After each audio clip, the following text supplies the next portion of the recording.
प्यारे भाई और बहनों, मेरा प्रणाम स्वीकार करो। मैं आपके लिए एक प्रश्न लेकर के उपस्थित हुआ हूँ, जो आपके मन में भी आया होगा कि क्या मनुष्य की आयु निश्चित होती है कि नहीं होती है, और स्थान निश्चित होता है कि नहीं होता है, यानी मृत्यु का। तो 4 वेद, 6 शास्त्र, गीता, भागवत और 18 महापुराणों का, और जितने ऋषि मनीषी हुए हैं उनका मत एक ही है कि तप, त्याग और योग से आयु को बढ़ाया जा सकता है, और कुकर्मों और दुष्कर्मों और अत्याचार और अन्याय से आयु को घटाया जा सकता है। तो जब बालक पैदा होता है तो उसकी आयु निश्चित और स्थान भी निश्चित होता है। तो इसमें जो आदमी तप, त्याग, योग और न्याय के चलने वाले हैं, वो निश्चित को अनिश्चित में बदल सकते हैं, यानी स्थान भी बदल सकते हैं और आयु को भी परिवर्तन कर सकते हैं, यानी वो आगे ले जा सकते हैं उसको दीर्घ और सूक्ष्म सांसों के द्वारा। जैसे मान लीजिए आपने 11 का व्रत किया, तो आप बिल्कुल निराहार रह रहे हैं, तो आप मेरी बात पर ध्यान दें। 1 मिनट में आपकी जो सांसें हैं वो 10 के लगभग चलेंगी, और जब आप एक समय खाना खाएंगे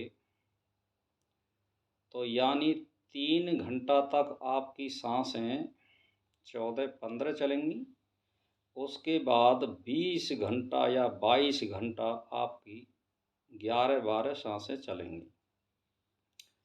और जो आदमी नवरात्रान का व्रत करता है, या एक ही समय भोजन करता है, या बिल्कुल ही अल्पाहार रहता है, तो उसकी 1 मिनट की जो गणना है वो 10 या 12 सांस लेता है। और जो मनुष्य दोनों समय भोजन करता है और ज़्यादा शारीरिक मेहनत करता है, उसकी सांसें 1 मिनट में 18 चलती हैं।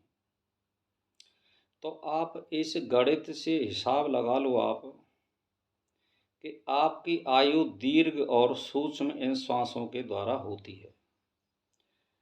परमात्मा के पास में आपकी जो आयु है वो सांसों की गणना के आधार पर है, उसकी निश्चित सांस हैं, मतलब मृत्यु नहीं है।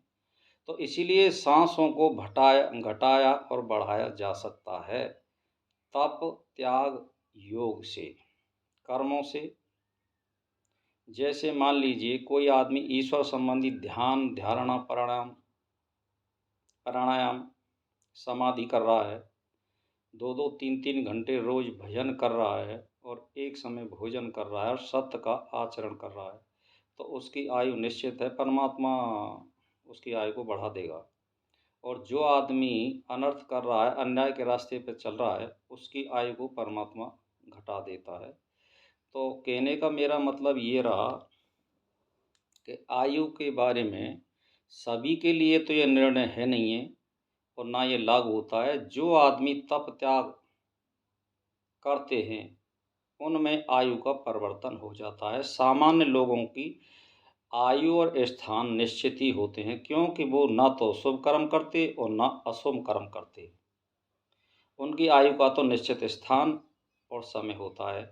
जो आदमी या स्त्री या कोई भी हो मानव, तो जो आदमी दुष्ट कर्म करता है, दूसरे लोगों को दुख देता है, अन्याय से पैसे का धन अर्जित करता है और मनमानी करता है, तो उसकी आयु घट जाती है और स्थान परिवर्तन भी हो जाता है।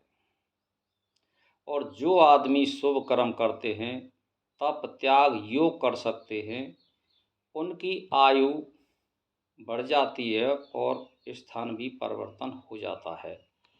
तो ये सब पे तो नियम नहीं है, तो जो तप त्याग करने वाले हैं उन पे ये योग लागू होता है। और जो आदमी चित्तवृत्ति निरोध कर सकता है, यानी साल या 6 महीने में कर सकता है, अगर कोई बढ़िया करने वाला हो। जो आदमी योग कर रहा है, प्राणायाम कर रहा है, उनको 20 या 25 वर्ष रह गई हैं, वो केवल ढोंग कर रहा है। चित्तवृत्ति निरोध करने वाले के लिए, योग करने वाले के लिए वैराग उत्पन्न हो जाएगा। चित्तवृत्ति निरोध का मतलब क्या है? वैराग उत्पन्न करना। और जिन आदमियों को प्राणायाम करते करते 20 साल हो गई हैं, तो भैया वो क्या कर रहे हैं? इसका मतलब वो सही तरह से प्राणायाम और आचरण नहीं कर रहे। मतलब चित्तवृत्ति निरोध का मतलब है माया से दूर करना, वैराग उत्पन्न करना, ईश्वर के निकट ले जाना। उसका अर्थ तो ये होता है।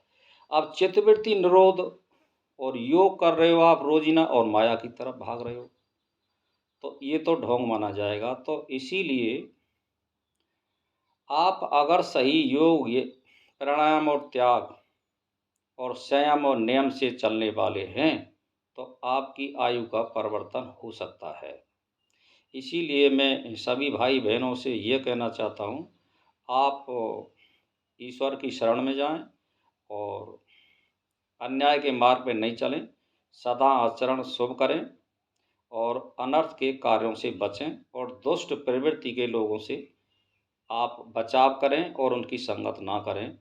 और नौजवान लड़का लड़कियों से मेरा एक ही अनुरोध है कि शुभ आचरण करें और थोड़ा ईश्वर की ओर ध्यान दें। उनके लक्ष्य की भी प्राप्ति होगी और आयु की भी प्राप्ति होगी, और सोच समझ कर कार्य करें। तो इसी के साथ मेरा प्रणाम स्वीकार हो।